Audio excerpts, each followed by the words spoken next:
And the reason is that there are relationships that you have and that I have that we're going to show up for no matter how tough it is. And we're going to show up with it no matter what kind of irks us. But at the end of the day, our relationships really do illuminate parts of our lives that's like broken in us, but certainly broken in other people. Am I right? We can say it this way. This is kind of where the starting place is for us today. Relationships are just messy. Right? Every one of them. If you have a real relationship with anybody who has any sort of vulnerability at all of your relationships are going to have some component of them being a little bit messy. And when we're honest, we can say it this way, that other people contribute to the mess, right? Other people get on your nerves, they get under your skin, they say things, they passively aggressively say things, they directly say things, they do things that frustrate you or hurt you or make things more difficult for you. Other people contribute to the mess, but we're going to say this next part together, right? Let's say this together. But so do you, right? Let's say it together, right? But so do, and you're pointing to the person next to you. That went differently in my head. Yeah. Talking about you, like you contribute to the mess too. Like we all do. Every single person in this room at some point or another, we have other people in our lives that kind of create mess, but also we are part of creating the mess as well. And so what I want to do throughout the course of this series is we're going to spend just a little bit of time talking about some of the biggest relationships that you have in your life. We're going to talk about love, we're going to talk about dating, we're going to talk about marriage, we're going to talk about parenting, all this kind of stuff. We're going to talk about having a relationship with parents when you're an adult, and what does it look like to be an empty nester, and then have relationships with people that are your parents that you're kind of in it with, like you're here for it with, but you're like locked in and you're stuck with them because they're your parents, right? Like you can't just end their like you're in that. How do you do that really, really, really well? And the other part we talk about, for those of you in the room who are leaders, which is a lot of you in the room, is how do we lead through our relationships really, really well? Now, today I'm going to tell you where we're going. I'm just going to give you all of my stuff right up front, right? What I want to do today is it's really easy to talk about the other person. It's really easy to talk about the people who frustrate you. It's really easy to talk about, your spouse or your friends, all these kind of things. But today I want to talk about you. And I want to talk about what it looks like for you to navigate these relationships so well from your perspective so that we can lay a foundation kind of from where we're going from here. Now, the thing about your relational decisions, too, is that they don't just happen in the present moment, right? In fact, when it comes to all of our relational decisions, every single one of them, any person that you're in a relationship with, your past decisions that you've made, right, are going to show up in your present decision making. And ultimately, it's going to show up through the course of your relationships as well. I put it in my notes this way. I said, your present decisions will become the past that you remember, right? What you're doing right now when it comes to your friendships and your marriage, the people that you're leading, the relationships that you have with your parent, all of this kind of stuff, all of this is eventually going to become your past. But I put it in my notes, I said this way as well, that your present decisions will also create the future that you experience with the people that you're in relationship with. And this is incredibly important to recognize. We talked about this a lot in the last series. But what you're doing right now is going to shape how you have relationships later. And the decisions that you make right now and the regret that you have right now, the bad decisions that you have right now, it's going to make its way into relationships both now and the people that you have future relationships with. And I think we have to navigate these so well and with so much intentionality, right? So I put in my notes and I said this, that relationship problems are something that we all have. But the truth is, right, when it comes to your perspective and my perspective, it's not just about the overarching relationship problems that we have. But we could say it this way, and I think this is a better way to approach it, that there are people with problems with whom we're in like a relationship with, right? And you have problems as well, right? We all sort of have these problems that we wrestle down. And if that's the case, and we look at it through that lens, and we try to navigate how we approach all of those things, one of the things that we tend to do, if you're anything like me, and I was brought up this way, is to think, if I can just find better friends, then everything is going to be better, right? If you're dating, you know this too. I'm just going to find somebody better, and then all of a sudden, it'll just all be better. If I can just find the right person to be friends with, or to lead, or to be in a dating relationship with, then it's all going to be better. In fact, we talk about this, like it's a lot about how do you find the right person when it comes to our friendship. But today, what I want to hone in on, and this is where we're going to focus in the most on you as a foundational point, is there's the finding the right person component of this. But the biggest part, I think, for most of us is what does it look like to become the right person in every one of those arenas in our life where we have relationships, right? And so this is kind of the statement that we're going to kind of harp on for today and a little bit next week, and that's this. That finding the right person without first becoming the right person will likely yield an unhealthy relationship. And here's how you know that. Right? If you're married in the room, here's what I'd love you to do.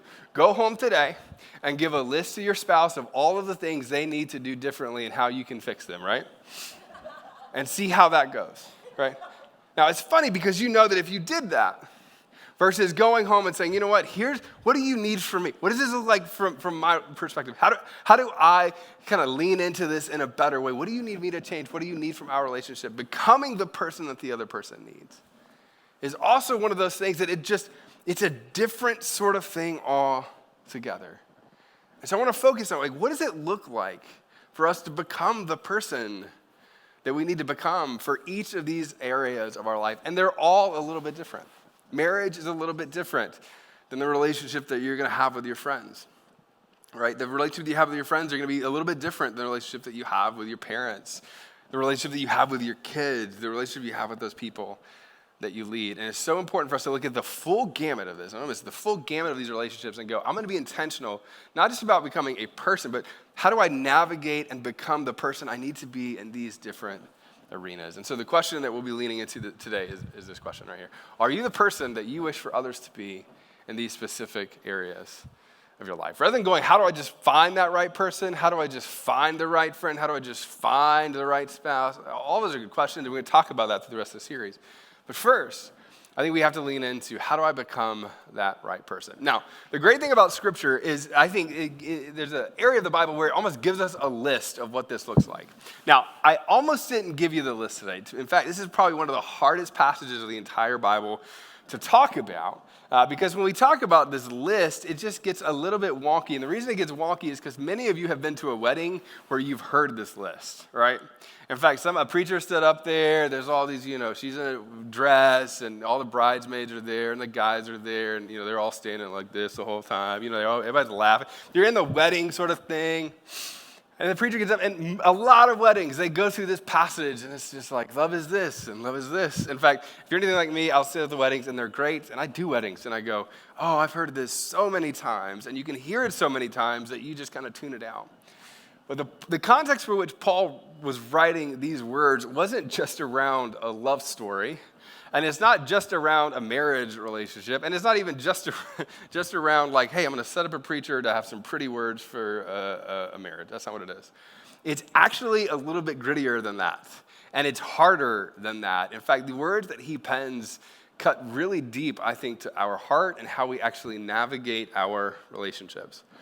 And it's not that you have to have a checklist, but this checklist actually gives you clarity around the person that you're becoming and how to have a framework around what it looks like to love and serve other people. Now, the other thing I'm going to do is just sort of a caveat is this. I'm going to read this passage to you, and you're going to see these things pop out, and hopefully you lean in. I'm really hoping, as soon as I put it up here, some of you are going to kind of tend to lean away. I want you to lean in. And as you're leaning in, here's what I want you to do.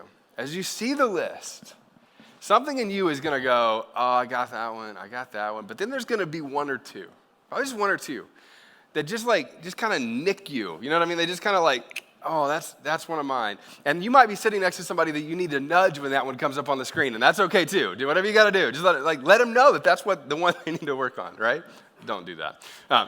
Don't do that. But here's my thing, right? Whenever that happens, what I want you to do before we even jump into the list is I want you to say, I'm going to commit 1 week, and I'll give you some handles on this as we get to the end of it, 1 week to work on practicing what I need to practice as it pertains to that particular quality, right? And we're going to figure out how we implement that in all of our relationships through this series, but practice that one thing. All right, those are all my caveats. Here's what the passage says. We could probably say this together. Let's just all say it together. Love is... Some of you could finish it. You could just go from there. You just know it. It's kind, but we don't. Now, here's what's so funny. Love is patient. I want to talk about this through these relationships. The very first thing out of the gate that Paul talks about is a patience that requires something of you. Now, every piece of what we're going to talk about in your relationships is not just going to be a thing that you feel, right? You can feel lots of things. You can watch that movie and feel things, right? You can feel all sorts of things. You see her, you're like, hello. Like, you can feel lots of things, right? There's all sorts of things you're going to feel. But what are the things that we're going to do? What are the things that we're going to put into practice? And patience is one of those things that of all of the things that you could pick to start with, says, hey, love is patient, meaning love sometimes waits, right? Can we just say this together? Right, let's all say it out loud. Have you ever heard the Brad Paisley song, Waiting on a Woman? Anybody? 4 of us. That's fantastic. That's great. Have you heard that Kanye song, Waiting on a Woman? Have you heard that? No, that's good. No. There's something about this that is so important, because what it does is it causes you to forcefully sort of stop and say, what is it that the other person needs, right? Love is patient means that it pushes you to be open-handed with the things that you've planned and the things that you've wanted to do. Now, I think this is one of the things right out the gate that if I could convince everybody of, even with the rest of the list, there's something about the way that he talks about love and our relationships that causes the very beginning of it to say, you are going to be uncomfortable right out the gate. That putting others first, kind of creating a space where other people can grow, creating space where you can have the healthiest version of the relationship, forces you to say, at times, I'm going to be patient and I'm going to wait, and he postures you in an uncomfortable position right off the gate. Now, the next one is this. Love is patient, love is... See, you guys are so great, right? You've been to that many weddings. It's great. Love is patient and love is kind, right? Now, this one's always fun. I love to talk about this one because when it comes to patience, patience is something that you can develop. Kindness sometimes feels like it's something that you were born with. You know what I mean? Like, kindness is a person who has had kind of the harder parts sort of whittled off of the ways that they approach a relationship. It's a person who goes, I'm going to default to being considerate of what you need above what I need, and that's going to be my default position. This is not the default position of most of Twitter right now, right? This is not the default position of most people during an election, right? This is not the default position of most people in a marriage within the first 6 months, am I right? Like, there's something about getting into our relationships and going, look, I'm going to be patient, but when the rubber meets the road and it's difficult and I could opt out of being kind, I'm going to choose to be kind, right? Now, I'll say this, if you're dating in the room, this is one of the things that I love to talk about people so much. It's people who are dating, you've got a certain amount of like honeymoon period when you first start out that everybody's nice in the beginning, right? But I always tell people, like, wait till like 6 to 9 months in and then watch how they treat a waitress who messes up their order, right? It's so fascinating. And you can get just a little bit of just like watching body language and watching the posture of it. In fact, I've been at places where I would interview people. And one of the things that we would do is we would take them to dinner. And, you take them to dinner and you just watch what happens when they get a little bit frustrated. Like, what's the posture when you're frustrated? Now, it doesn't mean you have to be fake, but there's a way to be kind in every part of the ways that you communicate with people, right? I referenced this movie About Time the other day. Has anybody, real quick, how many of you have seen About Time? Anybody seen About Time? You've seen it? Oh, that's great. Anybody else? Should go home right now and watch the movie About Time. It's fantastic. Now, in About Time, the dad gives a speech about the son. It's one of my favorite parts of the movie. And he says this. He goes, he's just kind. Do you remember this? He just talks about he's kind. And I was like, that's just one of the best compliments that you can give. And here's why. Because in the depths of your frustration with whoever it is that you're in a relationship with, the easiest thing to do is to power up and try to get what you want on the other side of it. And depending on your personality type, like, you can be really good at this. The other side of this, and you don't even have to power up emotionally. You can passively aggressive manipulate your way into those moments as well. Kindness, though, says I'm gonna default to paying attention to the way I make you feel, right? Now, in friendship, this really matters. A lot of you know, one of my best friends in the world is Ryan Steigel, theryansteigel.com, right over there. I love that I just pointed you out. I was just like, and there he is. Yeah. And I love this. Ryan has this ridiculous ability. He's one of the smartest people I've ever met in my life to say things that I need to hear in the kindest way possible so that I'm receptive to hear it. he'll say things to me that I'm like, oh, there's like 3 people in the world who can say that. And you said it so well, right? That's an art. If you're married in the room, now come on, which is where it's so important. There's a lot of things that you can say. There's a lot of things that you probably should say. But not knowing how to say it, with the personality type that the other person has and the way those people receive things, not knowing how to say it can deeply damage the other person, right?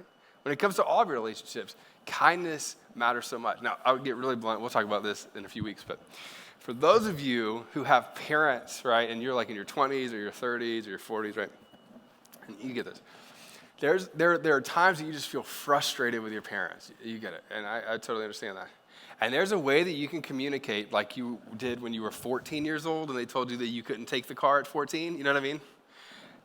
Or there's a way that you could default to kindness. Now, this is hard, and I get it. Me and my mom are stark opposites in personality, right? And I'll never forget, I used to just, I was a jerk. I was just a jerk. And I knew that I could be, and this is what's hard about parental relationships, is most of the time, and this isn't true for all of us, but a lot of us in the room have good relationships with our families, and no matter what you do, you know that they're going to love you, right? They may not like you in that moment. They might not like you in a lot of moments, right? But there's a piece of you, now you know this, that for many of you that have a relationship with your parents, that they're going to love you, which means that it's a really safe place for you to be the worst version of yourself. But as an adult, now don't miss this, as an adult, you also hold the responsibility of the way that you communicate with the people in your life, right? And so come on, for all of us in the room, 20s and 30s and 40-somethings who are interacting with parents who frustrated us at times, come on. Kindness paves the way to so many of the important things that you want your parents to feel, right?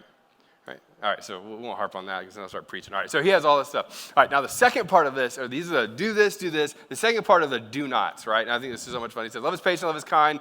It does not envy.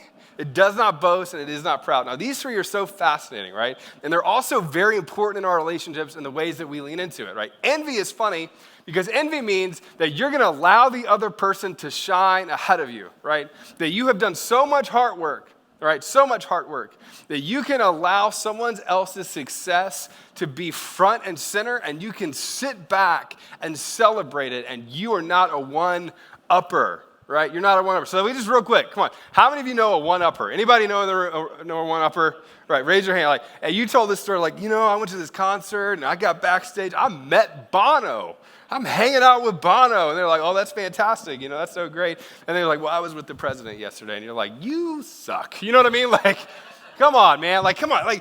Like they just immediately have a one-upper story ready for you. Some of you don't mean to do this, but you do this all the time to your spouse. They come home so excited about something. They're telling you all about it. They're saying, oh, that's great. Well, let me tell you about my day. And then you just, And here's how you know. And you got to pay attention to this so much.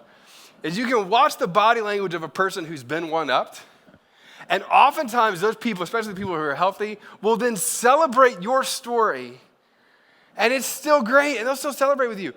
But come on, watch what happens to their posture when you one-up them. It just does something, even if they celebrate you on the back end, right? It's hard. It does something. Nobody likes this. And when it comes to envying other people, now you see this all the time, especially at work, right? People are always trying to do better and kind of one-up each other, and I laugh at this. The people who lead the best, you know this, people who lead the best, oftentimes the people who advance in the company, they're driven for sure, and they're really good at what they do for sure. But the best leaders have figured out a way to highlight other people and put them front and center. And you know what happens when you sit in a room and this goes on? When you elevate other people and you're not threatened by them or you're not envying them, or come on, you know this. When you watch those people celebrate others, you're both drawn and celebrate the person who's being celebrated. Don't miss this. But you want to follow the people who elevate others. This whole envy thing, come on. That's a real thing. Whenever you, and I love to tell people this, whenever you see somebody else succeed and the part of your brain that goes, oh, I wish I could have had, or I should have had, I'm more talented, and whatever that voice is, the best you can do, come on, the best you can possibly do is to silence that voice in your head. And even in my head, I work through this a lot. Even in my head, how do I celebrate them, even if I don't have the opportunity to do it out loud, or even if I'm not in a position where I can, how do I celebrate them verbally in my head? to continue to crush the envy in me. You will not have close friends if you're constantly one-upping them, and if internally all you feel is envy for what they have and what you don't. The other one is boasting, and you get this? The other one is, what do you talk most about? Or even this, are you the person who says 10,000 words to someone else's 500 words without ever asking them, what do you think? Now, introverts in the room like me, I'll say 500 words, and that'll be the most I want to say that day. Like, I totally get that. But there's a part of you, right? There's a part of you in relationships that go, how do I draw out the things that you feel so that I'm not sitting here just boasting about that? One of my favorite questions to ask people, and I try to ask these in different areas of my relationships with people, is like, what do you think about that? This is the easiest thing to solve. What do you think about it?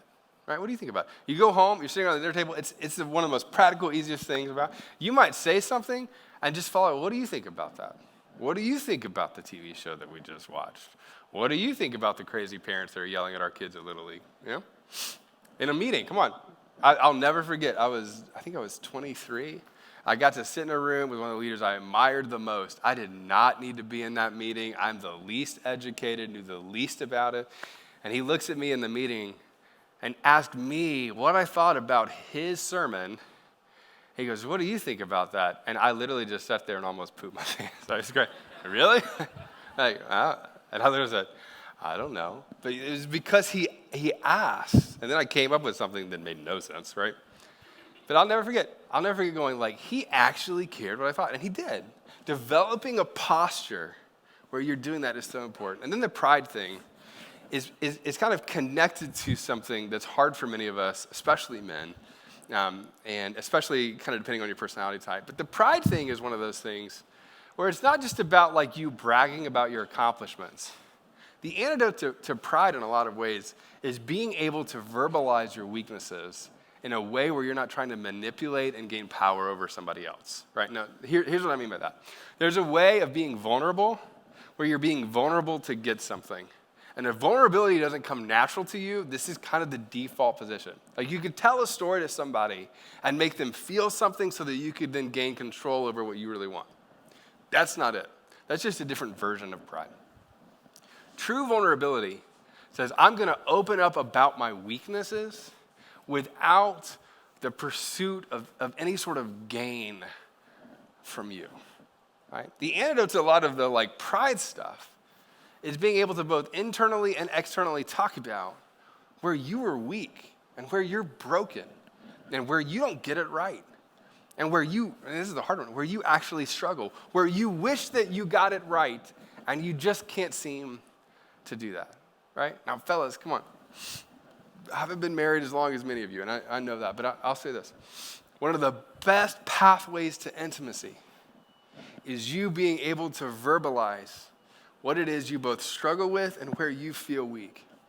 Oftentimes men are looking for affirmation of their strength without ever verbalizing what they are actually weak at. And come on, I'm just telling you. Now, not to get something like, it's not like let me give you a back. And we're not talking about that. We're not talking about back rub to get, not that kind of vulnerability. I'm talking about vulnerability to say, look, I feel insecure when, ... I feel nervous when, ... This is hard. This person hurt me, ... And sometimes it's going to come out because you're angry about it, and that's okay. Sometimes it's going to come out with emotion, that's okay. But the antidote to this pride thing, specifically in your marriage, is you coming with vulnerability to not control. Right? In friendships, I'll tell you this, and I think this is one of the biggest things you can look at with red flags. Your inner circle of friends should be really good at this, right? I heard Jordan Peterson say this recently. I thought he was so good. He goes, be careful who you celebrate your successes with, because not everybody is ready and or capable to celebrate with you. And I'll tell you, this is interesting. When you celebrate your success, who's the person that you can go to and say, oh, man, this was a good day, and this is what happened. And you know that they're going to externally just, oh, that's great. And not externally, that's great, but internally going, whatever that is. That's a safe place for you to grow every time. All right, I can go for that for the last one. Now, the next part of this I think is so fascinating. We'll talk about this quite a bit, and that's the dishonoring part. So let's go to the next one. It talks about love. It says, love does not dishonor others. Now, I love talking specifically about this. When we talk about dishonoring people, we don't use that phrase very often. You don't talk about dishonoring people very much, right? So I want to look at this. In the Greek word for this, this honor part of this is so fascinating, right? It's hasemeneo. This is the word. And it says, does not behave disgracefully, dishonorably, but the last one is the interesting one, or indecently, right? Indecently, which means the other person not only puts you first, but this is the other part, is that they work to elevate your dignity throughout the relationship. And this is easier in some types of relationships than others. But for those of you in the room, come on, that you're married, right? This is one of those things. What does it look like for you to show honor to the person that you're married and committed to? The longer you go through your life, and the better that the day in and day out and the mundane stuff get, right? Which is great. The wake up on any given Tuesday, right? All of that. That's all great. And that's a beautiful part of being in love. And the better you get at having great sort of middle days, the harder it can be to outlandishly honor the other person and think about what matters the most to them. In fact, you could go through your entire day and love someone well, simply, and also go through the rest of your life missing opportunities to honor them. What does it look like to honor them? What does it look like, if you're married or in a relationship with somebody romantically, what does it look like to publicly honor them and elevate their dignity around other people, right? Now, again, depending on your personality, this hits in different ways. But one of the greatest indicators, we do some premarital counseling stuff, and it's always fun. One of the greatest indicators that I have of a couple when we're talking about some premarital stuff is the way they talk about each other in front of us. It's always so funny, right? Now, you can fake it. Like, some people fake it, for sure. And it's not just all like butterflies and hugs and, oh, this is so cute. It's not just that, right? But you can watch, and you've seen this too. You can watch people who work to elevate the dignity of the person they've committed their life to and the ways that they talk about it. There are certain things, there are certain things that you should never talk about what the other person did publicly. Like, you should never throw them under the bus, publicly. Right? And if you're sarcastic, this is hard. Sarcastic people, you're super intelligent and you're really good at it. Like, the best people who are sarcastic are also really, really smart. So this is fun. You can be sarcastic and cutting at the same way. And over time, you just keep cutting and cutting and cutting. And they smile, but on the inside, they're like, whoa, there's a little bit of that, That was a Karate Kid reference. You're welcome, there's a little, that was a great one. Anyway, there's a little bit of that.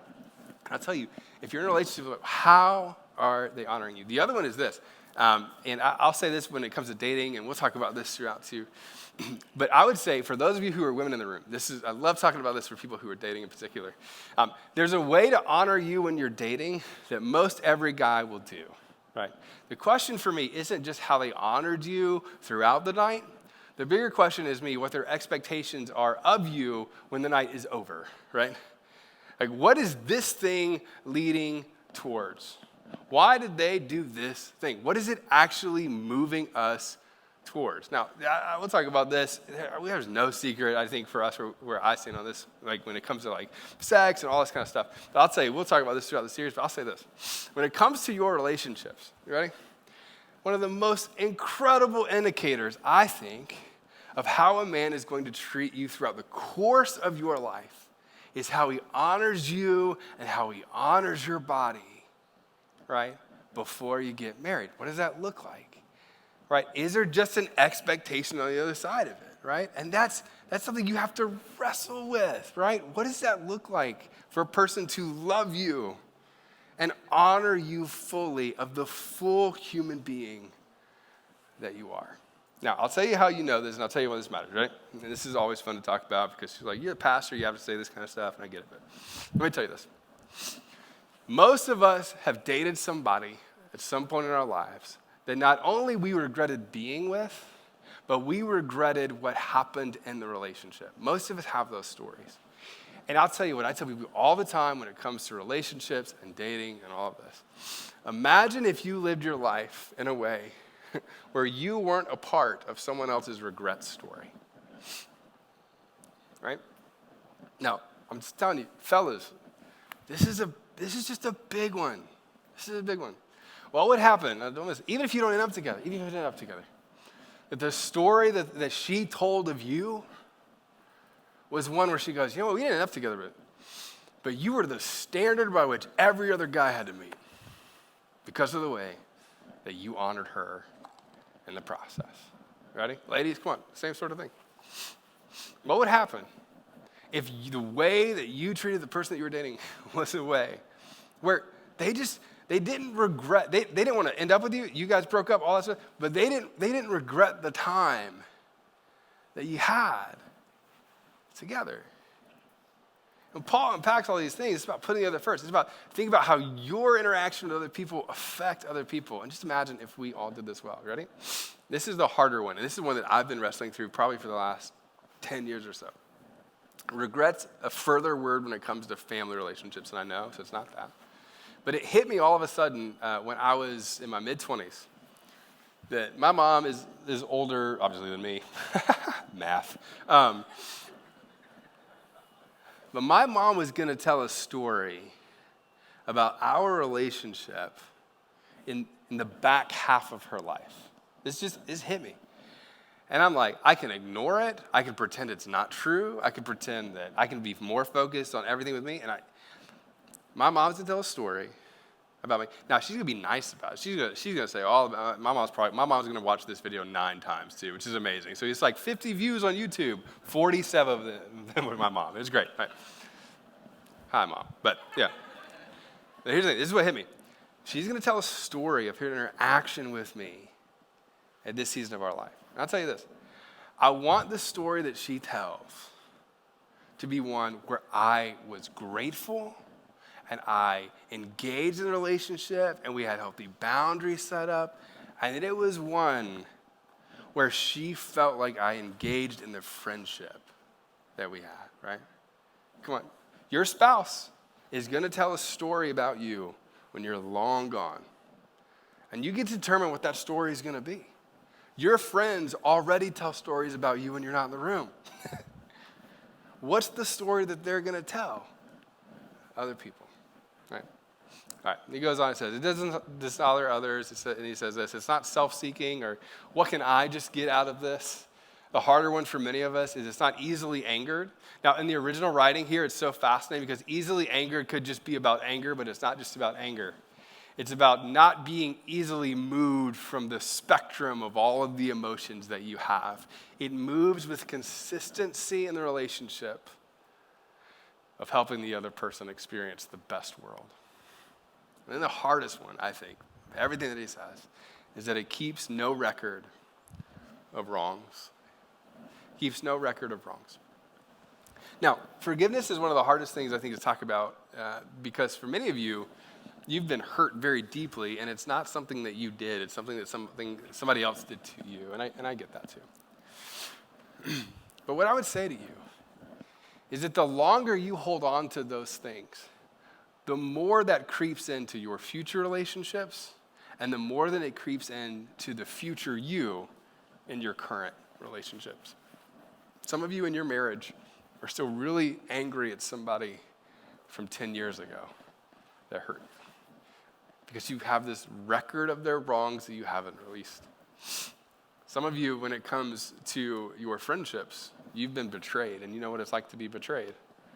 And you have a list of wrongs that someone else has done that you've brought with you into the present. We talk about this a lot at our church. We talk about people that are deconstructing their faith or pulling apart pieces of it and trying to figure out how to navigate it. Some of you have been hurt by people who acted in God's name. And they hurt you, or the church thing hurt you, right? And you just have a long record of wrongs. And what happens on the other side of that is it's not that you just let it go and you put it on a piece of paper and burn it and then it just all goes away. It's not that. I don't even think it's just about God, just help me to forgive. Like, I think he does, but I don't think it's just about that. At some point along the way, you have a conscious decision to make.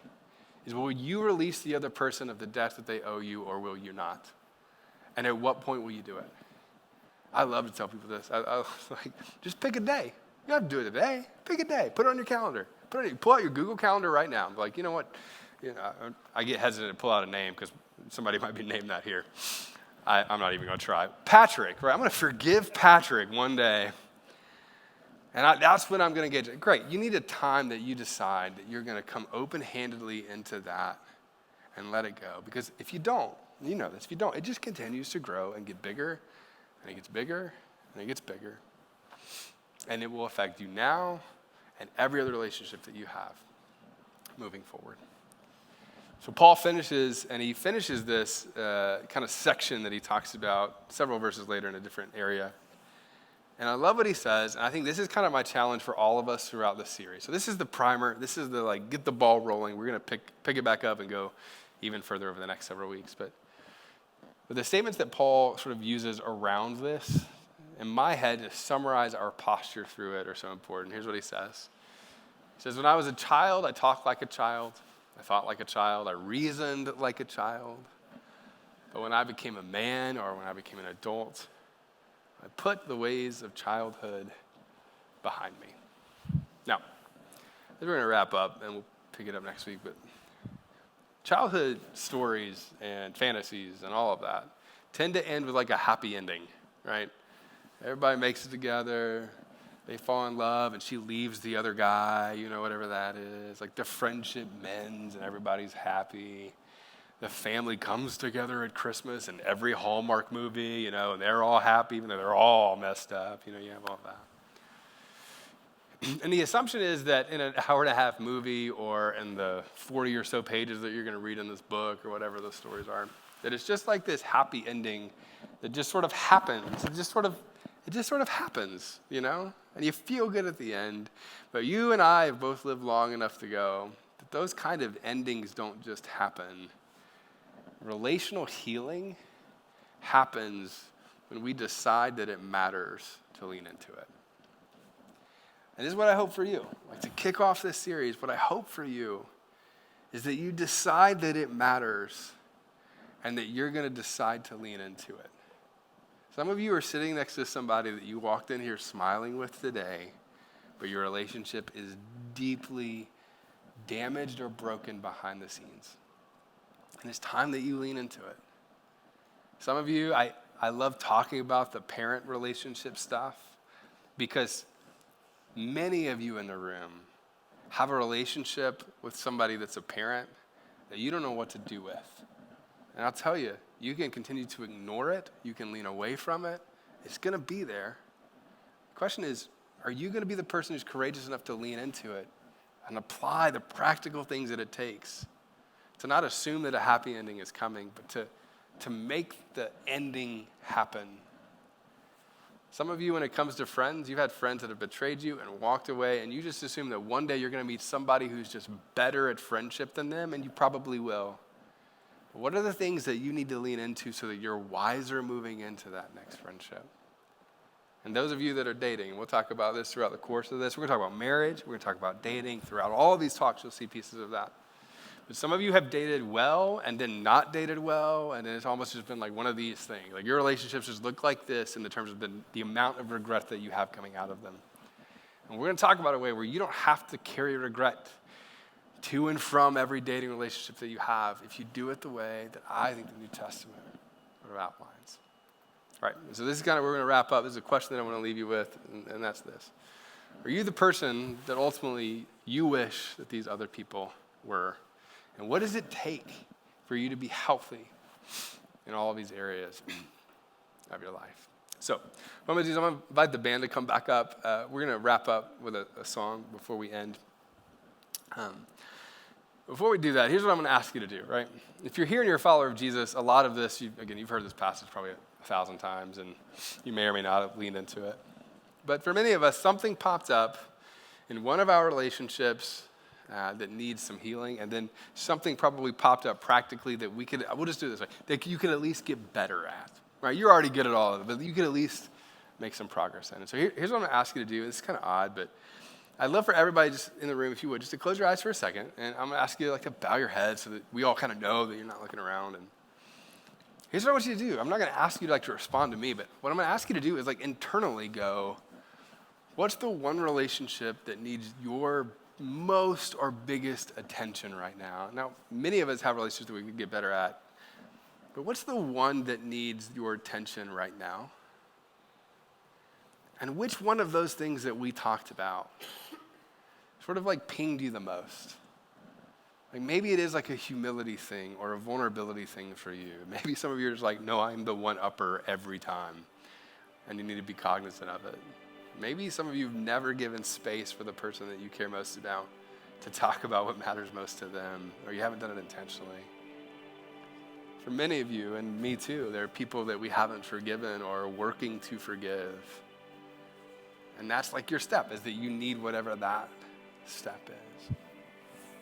Now, in just a minute, with that in mind, I'm going to pray for you, I'm going to pray for me, that we're able to kind of lean into that this week. And what's going to happen is we're going to sing a song. The song is called Living Hope, and I think it talks about the one thing that can empower us the most to make this progress. And we're dependent on God to both work in us and then work through us. And so what I'm going to pray is that you sort of can go enough in your heart to realize what's happening. And I'm going to pray that whatever it takes for you to be dependent on God to move through you, that you find yourself there. Let me pray for us.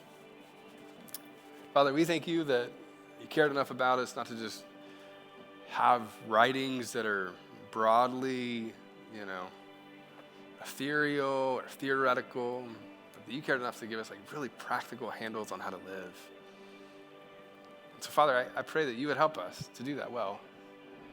I pray for everyone in here who this doesn't just feel like a talk. It feels like something that's personal. That there's something for us to do. God, I pray that we'd walk out of here both inspired and with the kind of handles that we need to take steps. For every relationship that's broken or damaged, God, give us the courage to step into it and lean in. And help us to become the people that we need to become to bring healing to it. Father, we pray for every couple in the room who's married, and we pray that they would learn to love each other the way you've called us to love each other selflessly. Every couple that's dating, God, I pray that they would do it well so they don't run into whatever the next relationship is with an enormous amount of regret. For every empty nester in the room who has kids where there's tension, God, give them wisdom on how to handle those relationships. And for every 20, 30, or 40-year-old who's trying to navigate that well, God, give them wisdom on how to love well when it comes to their parents. And for all of us who are influential in lives of our friends, God, help us to be the kind of friend that models what you modeled for us, and that's self-sacrifice and love and challenge. But at the end of the day, a person who is for the other person with every part of their life. We ask that you would empower us to do that. It's in Jesus' name we pray. Amen.